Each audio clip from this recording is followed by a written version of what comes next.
Good afternoon. Good afternoon. I am Dr. James Smith Jr., and welcome to the Dr. James Show. If this is your first time joining us, great. If you are a regular, great. Glad to have you back. And I hope you brought some friends with you to check it out. We're into the second week of January. That quickly. How are you doing with your resolutions, your goals, those things you said you were going to do differently? Are you still on track? Are you trending in the right direction? Listen, we have a treat for you today. I'm looking forward to chopping it up with her. But before we do, questions, comments, let's chat it up, put it in the chat room. I believe you will, because our topic, small business. And small business, we have the Small Biz Lady. Her name is Melinda Emerson. She is America's #1 small business expert. She's a media spokesperson. She's a small business influencer and an internationally renowned keynote speaker on small business development, on social selling, on content marketing. She's an author. Yeah, I wonder when she finds the time to do all of that. Welcome to the Dr. James Show, Melinda Emerson, Small Biz Lady. What's up? Hey, I'm so happy to be here with you today. It is great to have you. I love that blue you have on. It's very regal and vibrant. Good to see you. Thank you so much. I had a question I wanted to ask you for a long time, and I never did. We've known each other for a minute, but I've never asked you, how did you become the Small Biz Lady? Oh, wow. Okay. I'm going to try to give you the abridged version of this story. So basically, I started my first company 23 years ago. I started out as a television producer and then left the business because I got my dream job and I hated it, right? That happens. I started my video production company, was rolling along. Eventually I had offices in downtown Philadelphia. My then husband was able to quit his full-time job at GE and join the business. We got to like number 29 on the Philadelphia 100 list, which is like Philadelphia's version of the Inc. 5000 list. Sure. Doing great. All of a sudden, I got pregnant with my son. And that normally wouldn't be a big deal, except for the fact that I ended up at 32 years old with a high-risk pregnancy. And they put me on bed rest. And I want to tell you guys, this was 2005. So Wi-Fi was not in everybody's house like it is now. So when I got sent home, that meant I got sent home. So I could not really still operate my business. I think I had a Palm 3 cell phone back in the day for anybody. Wow, you went Palm 3. And literally, I had built a business that couldn't run without me. And I quickly learned that when I got pulled out of my business and then had to be at the hospital 3 times a week getting testing done because they thought my child had a heart condition. So for me, I realized at that time that I would run my business better if I had had better advice. But back then, there wasn't anybody in mainstream media talking about business. Susie Orman was out here talking about personal finance. Gene Chatsky was on the Today Show talking about 401ks and stuff. But there was nobody saying, hey, if you got an idea, here's some of the stuff you need to know. Here's some of the booby traps out here that you don't want to make these mistakes. And so as I sat on my couch and I wrote down all of the expensive lessons I learned. The list was like, it was this long. And then I started writing down the stories I knew about other entrepreneurs and mistakes and lessons that they had learned. And the next thing you know, my son was born in December of that year. I spent that whole year pregnant, it felt like. And then I had to spend a year rebuilding my business. And so after I did that, I realized that I wanted to do something different. I wasn't willing to work 12 or 14-hour days anymore to try to grow my business. I said to myself, if there's no one out here giving people business advice, well, then I'm going to put myself in charge of giving people that business advice. And I prayed over it. And literally, I had a vision in a dream 3 times to become America's #1 small business expert. But at that time, I still wasn't the Small Biz Lady. What happened was after I built my business back up, my son was about 1 year old. I pulled my notes together and I pitched them to a publisher. as a book. And they bought my book. It is called Become Your Own Boss in 12 Months. I hope some of you have heard of it.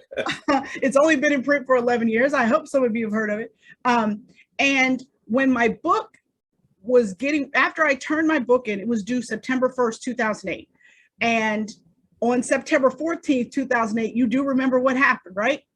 Yes. Market crash, right? People's Yes. became 101ks, right? You remember all of that stuff. Well, my publisher called me up and said, thank you so much for being a first-time author that actually turned your book in on time.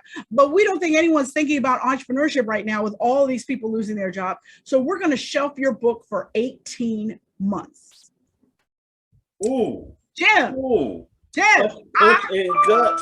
18 months. And I was like, what do you mean? All these people lose their jobs. They're thinking about entrepreneurship. They were like, no, we know better than you. We're going to bring your book out in a more favorable book environment. That was the word they used.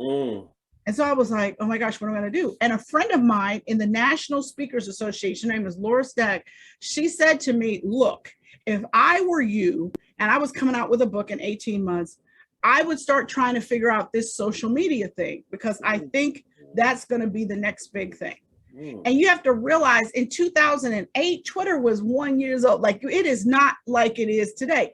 So someone introduced me to a woman who was a publicist who knew as much as anyone knew at that time about social media. And her name was Kathy Larkin. And I called Kathy up and I told her my sad story about what happened to me. And she said, oh my gosh, you mean we got 18 months to build your author platform? She was giddy. And I'm looking at my phone thinking I'm talking to a crazy person, right? And so she said, no, this is going to be a good thing for you. And by this time, I am like, if you talk to me about my book, I could give you a 20-minute cursing rant. You know, I mean, it was just, and so she said to me, I know what we're going to do. We're going to go out on Twitter and build your brand. And I remember saying to her, what is Twitter? I had no idea what she was talking about. She was like, just trust me, this is going to work for you. And so literally, we went out to twitter.com to dig me an account. I put in the name Melinda Emerson, which is my name, and I got a note back, this name was already taken. Really? Like, my name is not common. My name was not on the keychain thing at the gas station as a kid. Like I know probably 5 or 6 other Melindas, like seriously. Right. And so I was like, what do you mean? My name is already taken. And Kathy was like, just calm down. We'll just come up with a nickname for you. And I was like, a nickname? You mean like Mindy or Melly Mel or something? And she said, no, fool, you're not a rapper. I'm not going to give you a nickname like that.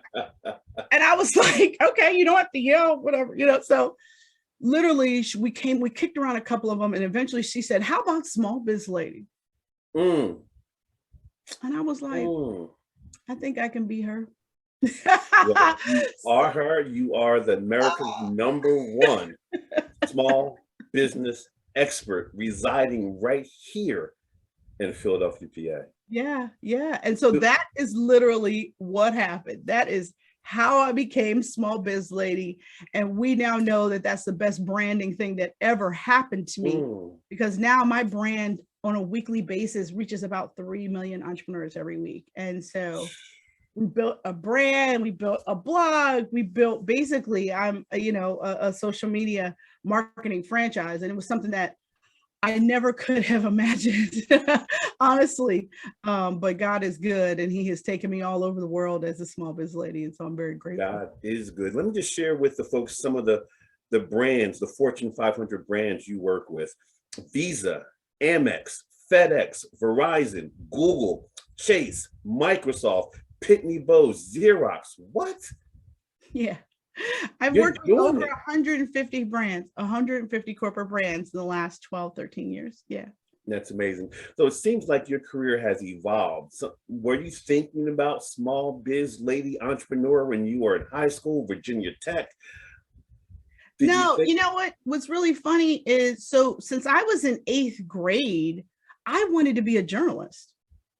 So I went to college. I majored in communication studies and minored in political science and history. But I wanted to be a journalist. And when I graduated from college, I had an opportunity to go into print journalism or TV. And even in the 90s, I was like, more people watch TV than read. I'm going into TV. But I'll never forget it because I had a professor, Dr. Kenneth Rystrom, and he came up to me on my graduation day and said how horrified he was that I was going to, bastardize my talent basically in the television industry, because he said, you were such an incredibly gifted writer. He was like, I cannot believe, you want to go into TV. and he like really hurt my feelings. Like, I was like, oh my gosh. But as it was, he was correct, because I spent 5 years in TV journalism and I hated it. And I thought, oh my gosh. So when I had the opportunity to become my own boss, I thought my journalism days were behind me. But lo and behold, did I know that people who know how to develop content rule the world. I didn't know that my blog would create so many incredible opportunities for me. And the first opportunity obviously was that I wrote my book, right? But the second one was once I got on Twitter and started using Twitter and we created my blog, then other writing opportunities came. So like Entrepreneur Magazine called me and said, hey, we've been following your blog for a year. We kind of think you're good at what you do. Would you like to write a column for us? So I started writing a column for Entrepreneur, and I did that for about 2 years. And then after that, the New York Times called me, Jim Smith.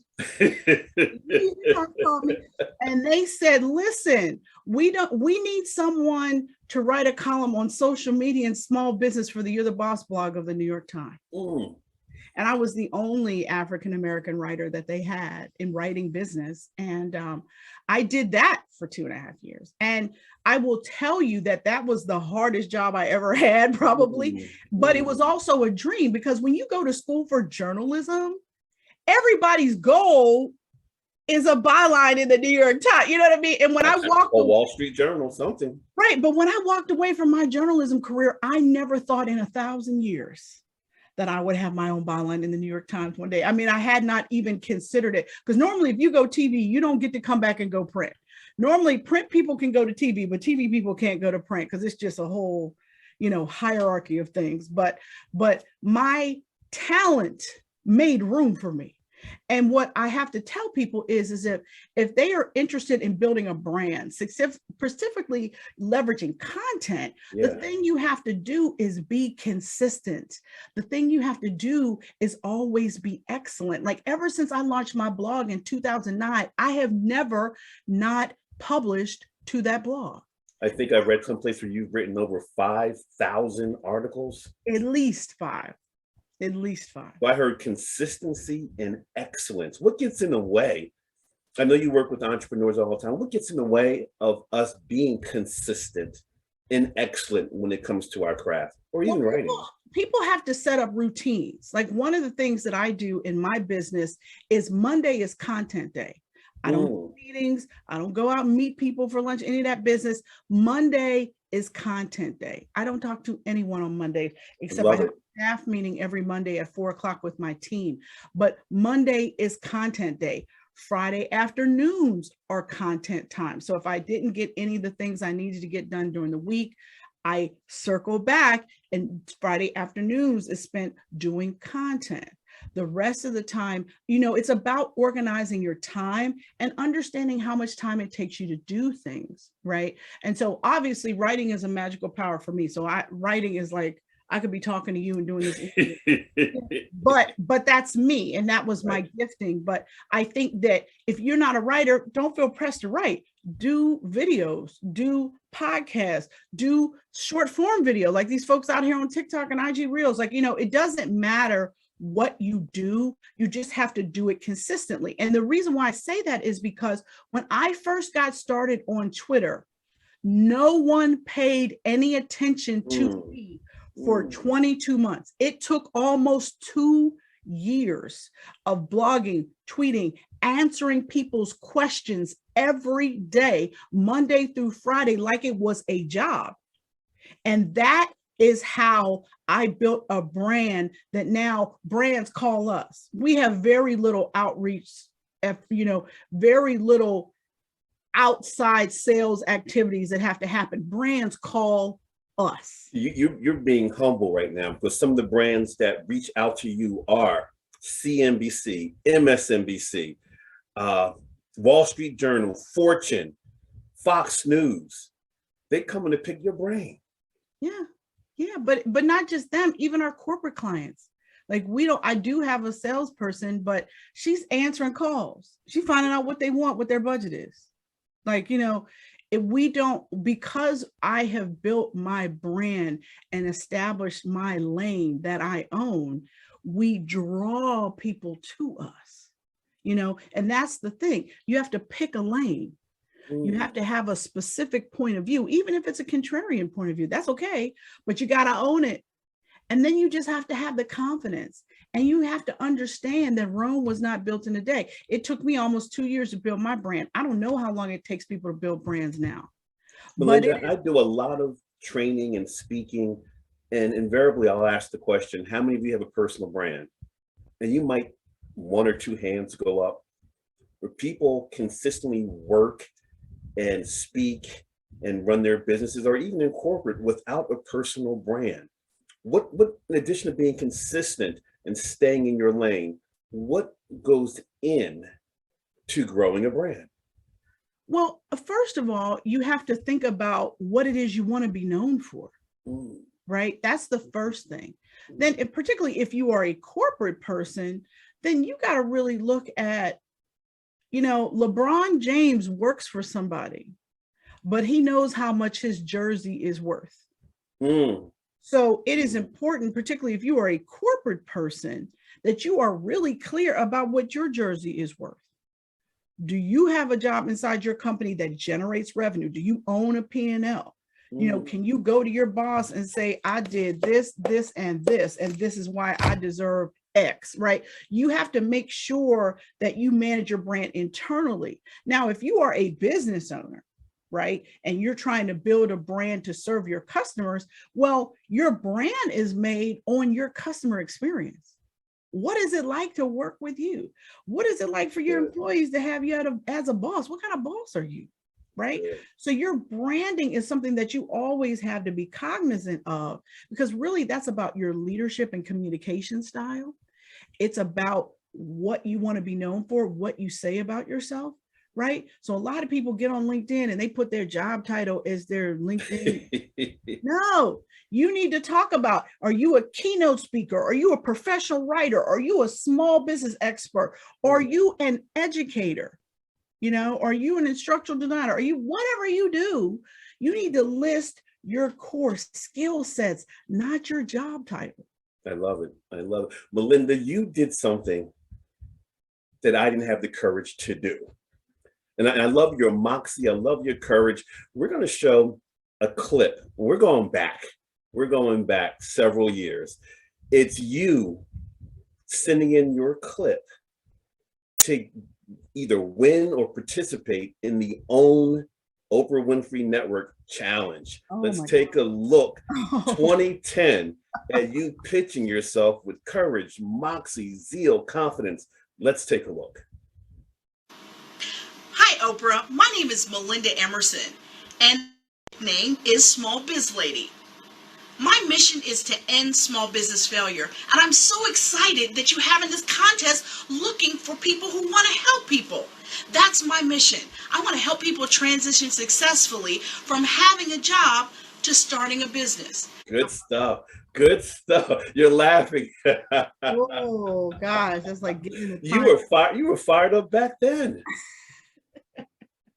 I was, once I figured out what my calling was, it made everything else so much easier. And like I said, for me, I had a vision and a dream 3 times to become America's #1 small business expert. And once I got clear about my assignment, it was like, you know what I mean? Like, it was like all mountains got moved out of my way. You know what I mean? So how do we get clear on our calling? A lot of people will say, I don't know what I want to do. I don't know what I'm good at. How do we get clear? Well, I think that everyone needs to have a life plan. And I really think that that's where it starts. You have to spend quality time with yourself and figure out how you live versus how you want to live. You know, what is it that you need to learn? Do you want to go back to school? Do you want to get a master's? Do you want to get a PhD? Do you want to get a certification in something? You have to figure out what makes you laugh. What do you love to do? Right? These are the things that you've got to figure out about yourself and be honest with yourself. Because when you don't have an agenda, chances are you're working on somebody else's agenda, right? So you got to get clear about what is Melinda's agenda, like what am I trying to do? And then you can put a plan in place to make that happen. When people come to me and tell me they want to start a business, I'm always like, no. Let's start with what you want.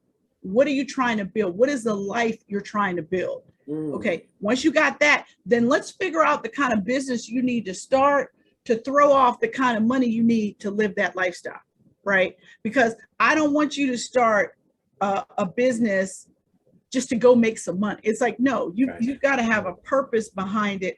But if you're struggling after you do that, I am a big proponent of prayer and meditation. I mean, you know, God speaks to all of us, whether or not you hear him. He speaks to us. Sometimes he makes people call you, but sometimes he direct dials you, right? So, but you have to learn. We all have to learn to hear God's voice. And so that's something for me. It's always been about vision and dreams. But like I said, he had to make me have the dream 3 times before I realized what he was telling me. Speaking of 3, there's a question in the chat room. It says, what would you say are at least the 3 must-dos to starting your own small business? 3 must-dos. I'm sure there's a ton of them, right, but do 3 come to mind? Well, first of all, like I said, you really do need to develop a life plan. You need to figure out what you want and why you want it. The second thing you got to do is figure out how you're going to pay for it, because the money to start your business is going to come from your right or your left pocket. So you've got to, banks do not loan money to start up businesses. Hello. Okay. So the money is going to come from you. And then the third thing I would say is you really do need to validate your business concept. Because your girlfriends and mom and them think your cakes are great, that doesn't mean you need to open a bakery. You need to get some market research. Or let's say you want to start a franchise, a nothing but cake franchise. Go work for one so that you know how much physical labor and hard work is involved before you jump out here and buy a franchise, right? I mean, I think a lot of people go out of business because of unrealistic expectations or because they just didn't do enough research up front, right? And so I think that sometimes people think, oh, you know, this kind of business is going to make a lot of money. Well, how did that business make money doing that? Because I've seen Burger Kings go out of business and we know their brand is very strong, right? So it's about location, it's about staffing, it's about, did you have enough working capital when you started your business, right? All of these things go into the soup of why a business is successful or not. So if I had to give you 3, I can give you 10, but I had to stop at 3, so I'll stop. I know you speak around the world, and we're going to put a picture up there of you with some of your fans. When did the speaking bug hit you? When did you become National Speakers Association, main stage and traveling? When did that hit you? And as you're talking, if you can describe what's happening in these pictures, the fan that's with you or the marquee that you're featured on. Sure. Well, when I first got the idea to become the Small Biz Lady, I knew that being a professional speaker was going to be a part of it. So I joined NSA from the very beginning in 2007. And I was able to join as a vendor because I own a video production company. So I had to go through all of the stuff that other people have to go through to join NSA, because I joined as a vendor first and then became an active speaking member. This is me. I believe this is at a National Association of Women Business Owner National Conference. And that beautiful lady in that picture with me is Becky Wilson, who is a publicist out of Kansas City, Missouri. She's a wonderful, wonderful lady. And so I am just excited to have the opportunity, you know, to speak. I mean, I've been asked to speak in China. I've spoken in Singapore. I've spoken in France at the Emily School of Business in France. I've been to Nigeria as a speaker, let alone all of the universities and conferences that I've spoken at across the country. But, speaking is a smaller part of my business because I'm a single parent, right? So I couldn't do 60 dates a year. I never could. I never have. I've really never done more than 15 or 20 speeches a year. And that's just because of my time constraint. And my son was really young then. I mean, he's 16 now. But you mentioned single parent. You mentioned your son getting older. We were going to save this picture to the end, but I want to show it right now. Is you this little man, this big man named JoJo? Tell us about JoJo. Oh, wow. That's one of my favorite pictures of he and I. My son is so funny. And I'll tell you a funny story about my son and me speaking. I was invited to speak at a girls' conference in Wyoming about 10 years ago. And so I took my son out of school for a week. I took my mom with me. We went to Yellowstone National Park for a week, and then we went to Wyoming for me to do this speech. And I spoke to 9th and 10th grade girls. And I have to be honest with you, that was the first time I'd ever spoken to kids before. Wow. And I was scared to death, to be honest with you. And my mom and my son were sitting in the back of the auditorium. I did my speech. My son was like 5 years old. And after I got finished speaking, he came running down the aisle of the auditorium and he came up to me and he said, "Mommy, you must have been practicing because you were so good." And my mic was still hot and everybody heard that in the whole auditorium. That is wonderful. So he's been a part of my life and my business for a long time. And, now he's in 10th grade and wants to be a computer engineer and all that stuff. So I'm so proud of him and excited of what he has blossomed into and what he's going to continue to do. He just the apple doesn't fall far from the tree. Well, trust me. That's my baby. Although my father's mad at me for calling him a baby, but that's my baby. But the question for you. Mm-hmm. I'm going to play a video with you talking about being an entrepreneur during a pandemic. And I'm then going to move into, do you still feel the same way? The video was shot last year. You were being interviewed and you gave your thoughts. And I want to know if your thoughts are still the same and if this is a great time that we're in right now to starting a business. Let's take a look at the video and then you share your thoughts. Okay. Things are rather dire for small businesses right now. We're in a situation where small business owners, for the first time ever, the government actually tried to bail us out, right? But they did it in a haphazard and really kind of difficult way. And only 5 million small business owners were able to benefit from the PPP loan program, which was essentially, free money in most cases. But if you didn't have your business in order, you were not going to be able to take advantage of that. We also have a situation that because of the nationwide closures, because of the shutdowns, that really kind of started in America mid-March, we have statistics that are showing that 41% of African-American businesses have already closed their doors for good.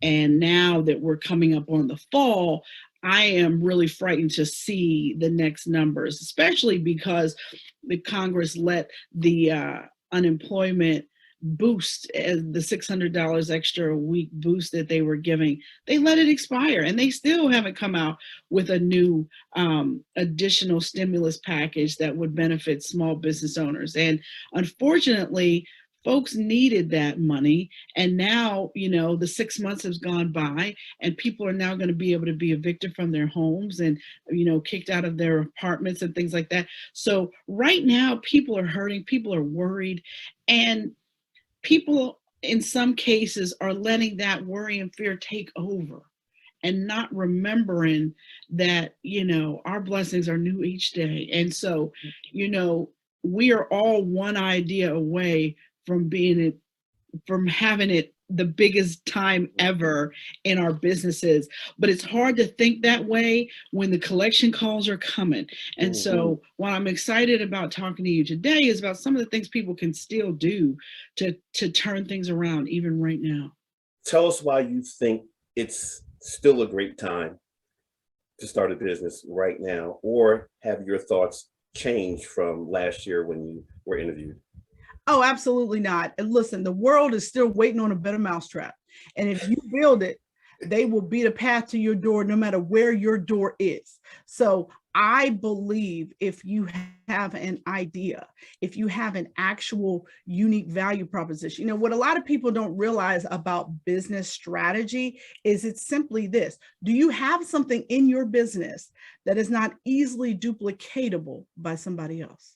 Because if you do, then you actually do have a value proposition. But if you're buying purses from Ross's and reselling them on Amazon, trust and believe anybody can do that. So I just want people to really think about their business model and what they're doing and how they can stand out in the marketplace, because your competition is global. It is not local. So you really need to get clear about how you will compete, where you compete on service, where you compete on how fast you can deliver. I mean, I do not ever suggest that small businesses compete on price, because the race to the bottom is a race that no one wins. But I do think that you got to figure out, are you going to be better? Are you going to be faster? Or are you going to, provide exceptional customer experience? Or are you going to give an unbelievable guarantee, money back guarantee, whatever? But you got to figure out something that's going to make you stand out, because there's just a lot of people out here selling stuff. Do you talk about that in your book? You see it right behind you. And I believe of late, there's a revised, updated edition. Yes, just in time for the holiday season, we released the 3rd edition of Become Your Own Boss in 12 months. And I'm very proud of this because I updated this book during the pandemic. And what I did was really focus on the things people were struggling with during the pandemic, really understanding how marketing has changed, selling online, developing a sales process, how to build a social media brand. Like, these are things that people clearly didn't know how to do, and they got caught out here. And then email marketing as well. And so these are the new things that are in the book, as well as I've got a brand new chapter on leadership too, because one of the things that I think small businesses struggle with is people think just because they own a business, they're a leader. And no, what that means is you're just a business owner. Your leadership is something that you actually have to work on. And so if you don't have that mentality, you'll be out here mistreating employees, mistreating your customers, treating them like they're doing you a favor. Like, no, you have to really think about how your leadership and your communication style impacts your business on every level. Melinda, we're seeing that every day. We have leaders who are still using 80s, 90s, 2000 leadership practices and tools. And we're dealing with digital leadership, authentic leadership, distance leadership. And some leaders are still using the same approaches they used back then. Why 12 months? Why 12 months? How did 12 come to mind in order for you to become your own boss? 12 Well, because it's hard to run and start a successful business. And so I broke the process down in 12 months, really so that it wouldn't overwhelm people.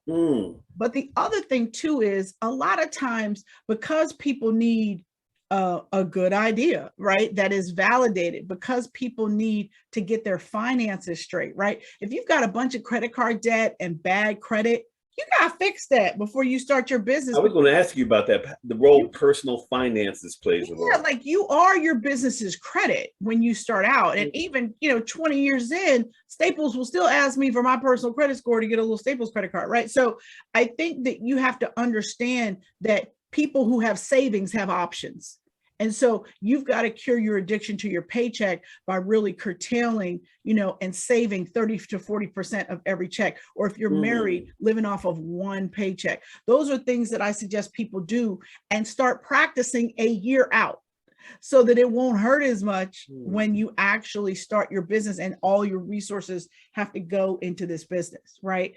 And so you want to manage everybody's expectations early on, and your own. And if you're head of household, a single person, it's all riding on you anyway. So you really have to get clear about your finances. Like I tell people all the time, drinks are cheaper when you pour them for yourself, right? So, stay out of the clubs with your friends. You know what I mean? That latte a day habit, you don't need that, right? You look for ways to save money, because that is how you will win long term in business. And so that's what I really want people to think about, around why they can still start a business, but what they need to know beforehand so that they can have everything they need. The other thing they need is industry experience. Please don't start a business that you don't have any industry experience in, because that is a recipe for you to fail in business. And so it might take 12 months for you to get some experience. Like maybe you need to go work part-time for a business like the one you want to start so that you can learn the business. That kind of stuff is really, really important as well. So that's why it takes 12 months. In having this phenomenal business, this phenomenal career, you're doing some very compelling work. Was there ever a time when you got punched in the gut?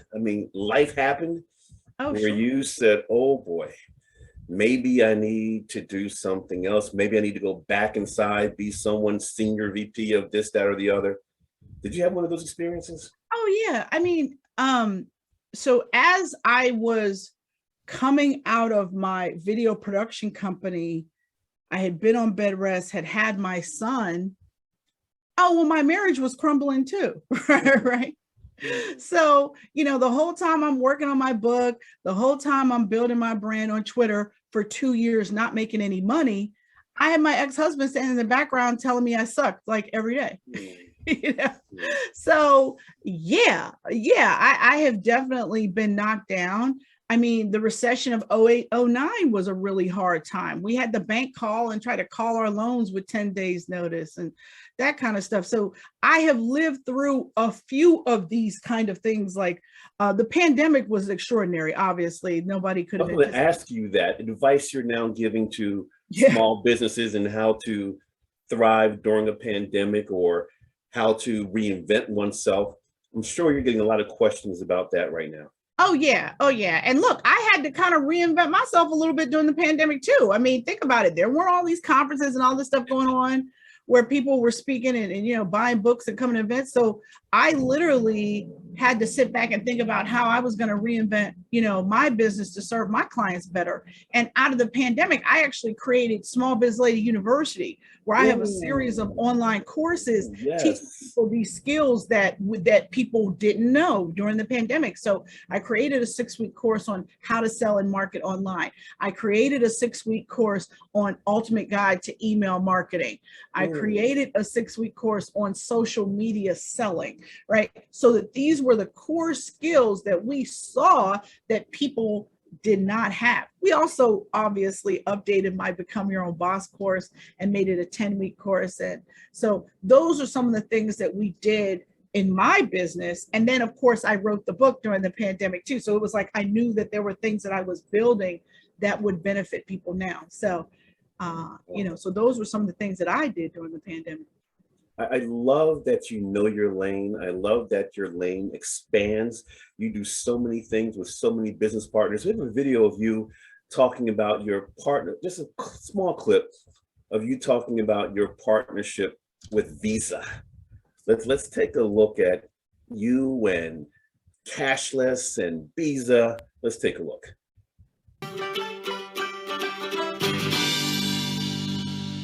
While the economy seems to be roaring along, beneath the surface, there is uncertainty for small business owners and the people who work for them. Joining us today is America's #1 small business expert, Melinda Emerson. Hi, Melinda. Hi, Sasha. How are you? I'm great. Thank you for joining us. So first off, Melinda, what steps do you recommend small businesses take to be successful?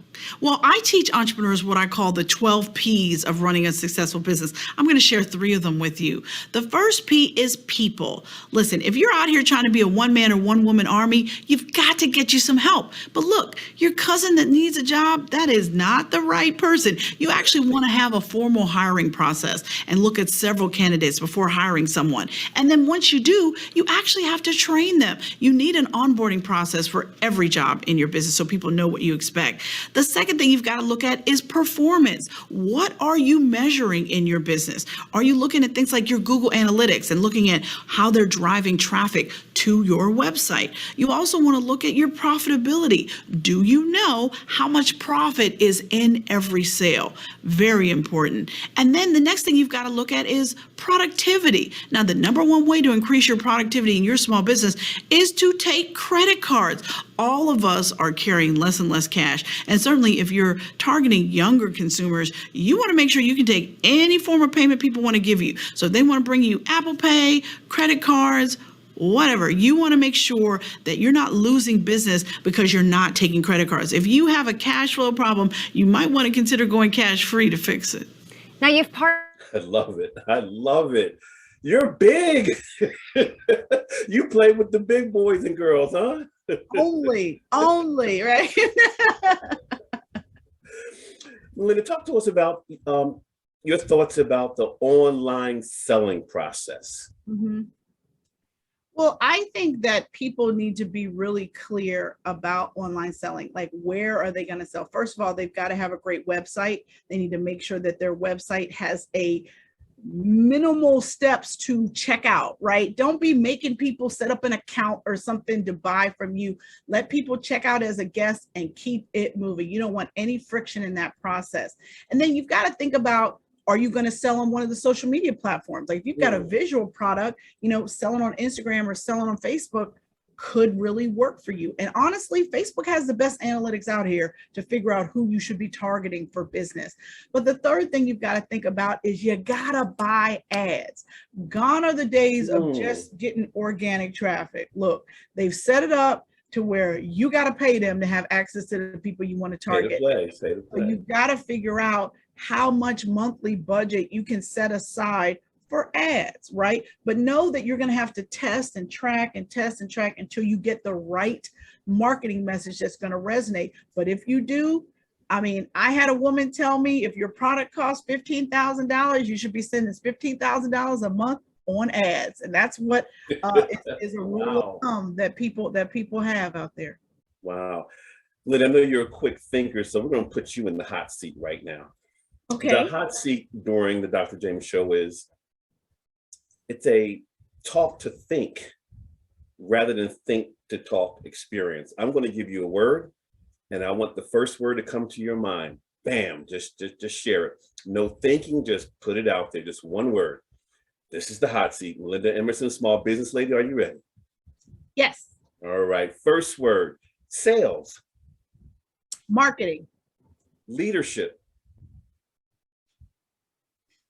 You're thinking. Strengthen. Authenticity. Be yourself. Courage. Compassion. Entrepreneurship. Boss. Resilience. Consistency. Team. You need one. Communication. Speaking. Melinda Emerson. Small Biz Lady. Future. Bright. You are off the hot seat. All right. All right. We were talking about leadership earlier. There's a question in the chat room that says, what's the definition in your mind? What's the definition of a successful or effective boss in your own words? What's your definition of a successful or effective boss in your own words?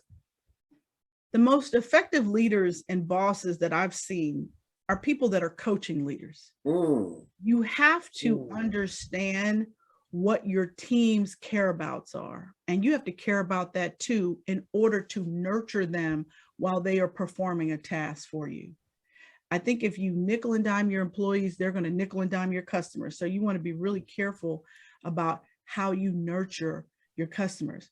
But I also think a true leader recognizes the difference between queen bee work and work you need to be delegating to someone else. And so it's really important that you are very strategic and judicious with your time so that you can be a leader.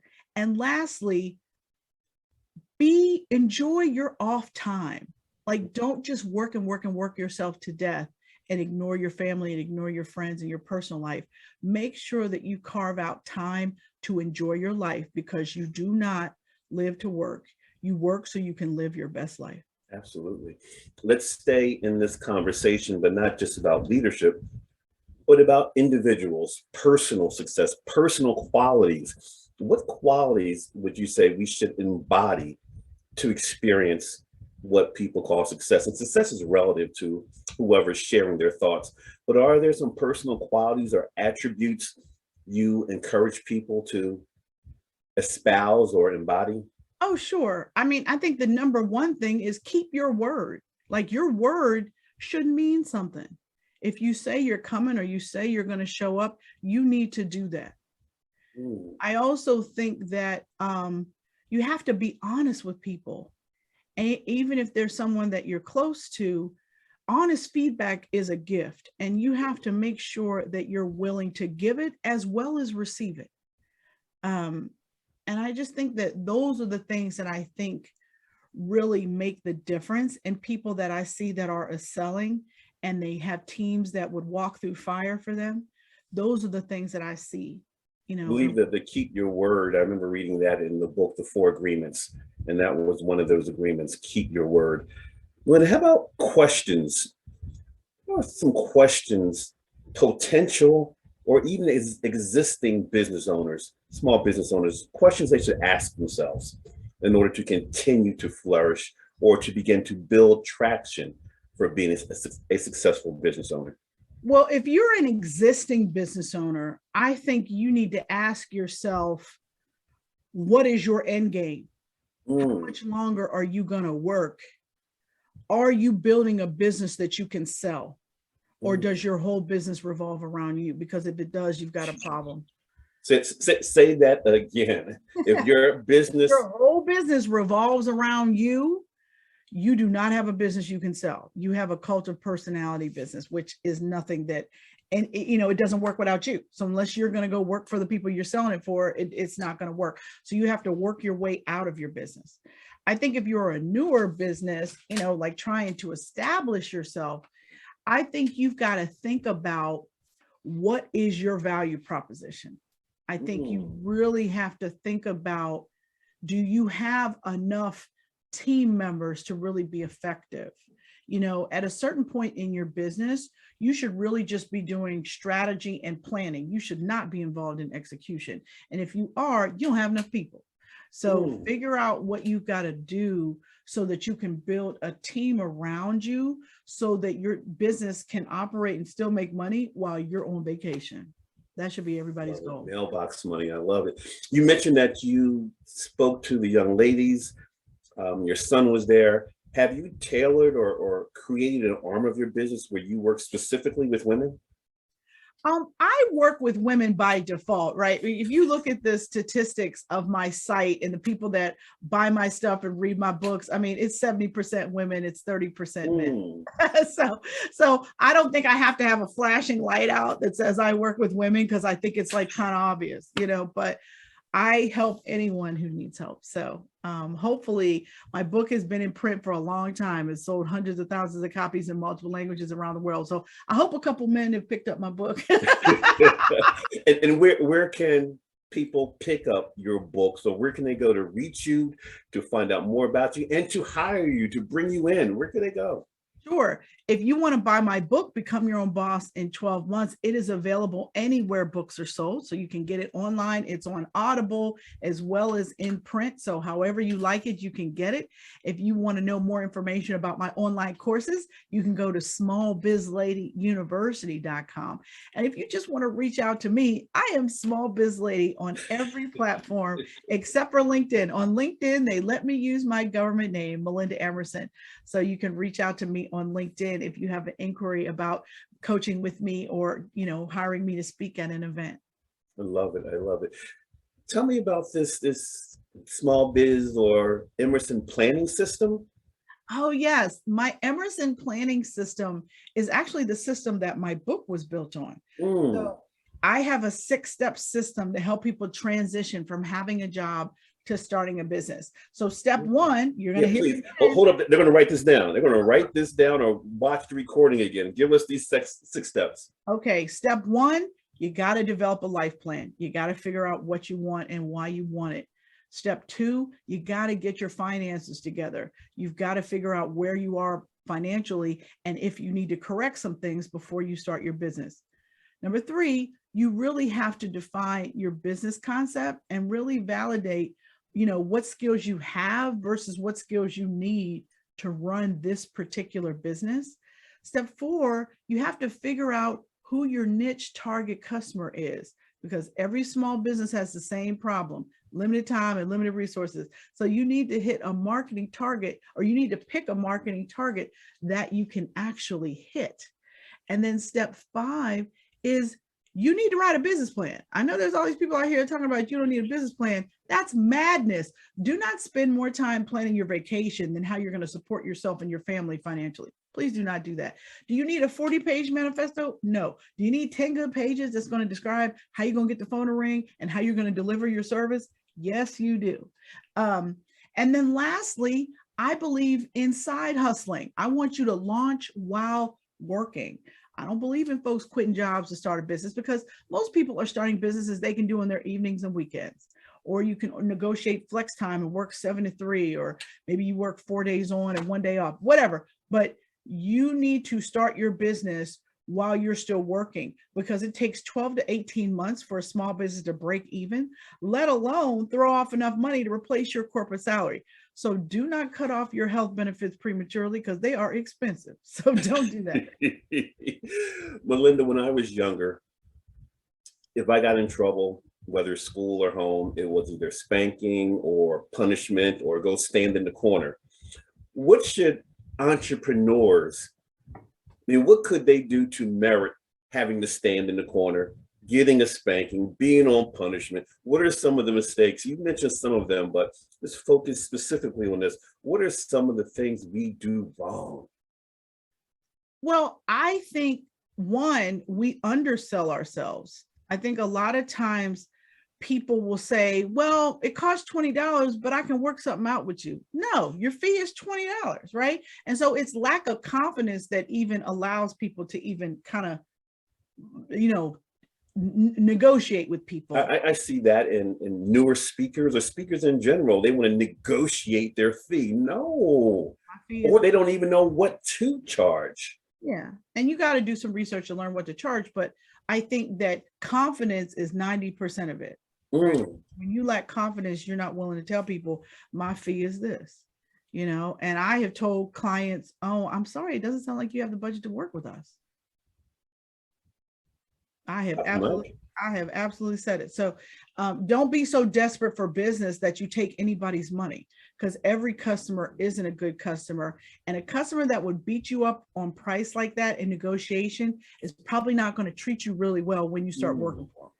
And so don't fall into that trap. I would say the second thing is not raising your prices. Everybody else raises their prices every year. You need to raise yours. I think the third thing is do not call an accountant only at tax time. You should be talking to an accountant every month so that you know how well you did last month. People wait till tax time to find out if their business made any money. Like, that's crazy. Like, you need to use your accountant as a business advisor, and do not sign any legal agreement that a lawyer has not looked at, especially if you're going to do business with corporations and stuff like that. Their contracts are kind of scary that they want you to sign. So make sure that you get a lawyer on your team, and do not sign anything that a lawyer has not reviewed. I love it. I love it. Small Biz Lady, I hear the term entrepreneurial mindset a lot. You need an entrepreneurial mindset. What's that mean to you? What's an entrepreneurial mindset? Is it being hungry, being innovative, being disruptive? In your opinion, what's that? It's all of those things. I mean, you do have to be hungry, but the problem is when you're an entrepreneur, you see all kinds of opportunities everywhere, right? So you got to be able to focus, and you have to be strategic about how you spend your time, what boards you serve on. You have to understand that it's on you, right? You are the chief sales officer. You must know how to sell. And if you don't like to sell, you got to get you a partner that likes to sell. Somebody has got to be able to sell in your business. You also have to have a sacrificial attitude, because in the early days of your business, you're going to have to pay people and you don't get a check. You cannot be throwing checks at people, right? So you want to make sure that you have the energy and the enthusiasm, because if you don't believe it, you certainly won't be able to sell it, right? So your high energy is going to set the culture for your organization, and it's going to get people excited about partnering with you and working with you. That's good. That's good. What propels you? What propels you? You know what? It's been 23 years since I had a paycheck job. And I am grateful. That's what motivates me. I mean, the fact that I get up every day and I get a chance to live my dream every day. That's what motivates me. And I am incredibly grateful for it. I'm incredibly grateful for the lifestyle that it has provided for me and my family. And, you know, it is hard work. You know, there are clients that do not pay you on time, and that generally sucks, right? You know, so you do have to make sure that you manage your finances in such a way that you don't have a constant crisis going on. But I just, you know, I stay prayed up. I am grateful. I still go to church every Sunday. I sing in the choir twice a Sunday, you know, twice a month, you know, so I have never forgot who brought me here. And I think that's why he allows me to still be here. I think sometimes we get successful, or we get one nickel above breakfast, and we get so doggone important, right? Yes. And I've never been that. You know, I'm the same Melinda that you met 10, 12 years ago. I'm the same one. Yes, you are. Yes, you are. And I pride myself on people saying that. It's funny. Sometimes I go places and I do speaking, and somebody will say, "You're so nice." I'll be like, so tell me what it is about me that made you think I wouldn't be nice. Right. Well, I've known you for a number of years, and you have not changed one bit. You're always Melinda. You're always small biz lady.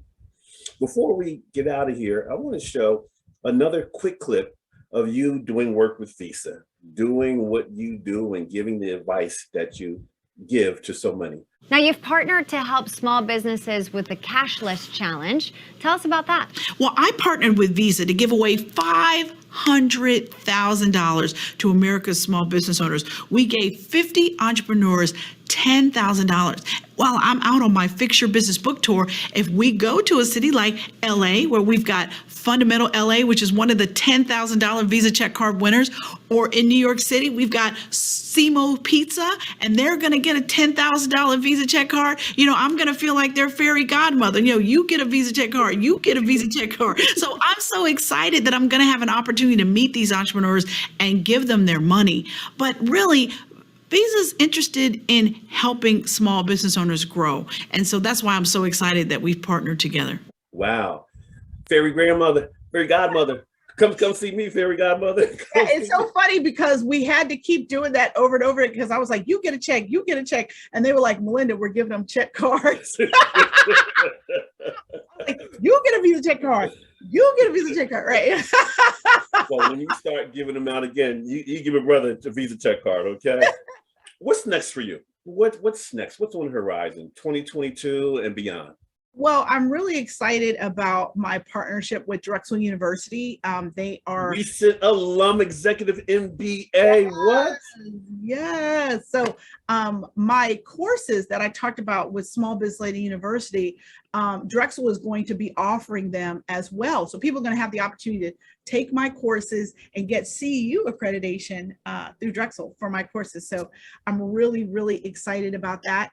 And certainly, you know, just everything else we're doing to grow the business. We have so many partnerships and things that we're working on, stuff I can't talk about just yet. Okay. We've got some cool stuff coming out in 2022, and we've got some great partnerships with Verizon and Amazon. So look out for that, because I'm going to be serving entrepreneurs every way I possibly can. Keep visiting the website, keep following her on social media. Small Biz Lady, we end every show with our guests giving us a mini 30-second keynote. We ask you to lean up, get closer to the camera, look in there, and give us 30 seconds, encouragement, challenge, positive words, but speak to our head, speak to our heart. Let me check the mic. The next voice you will hear will be that of Small Biz Lady.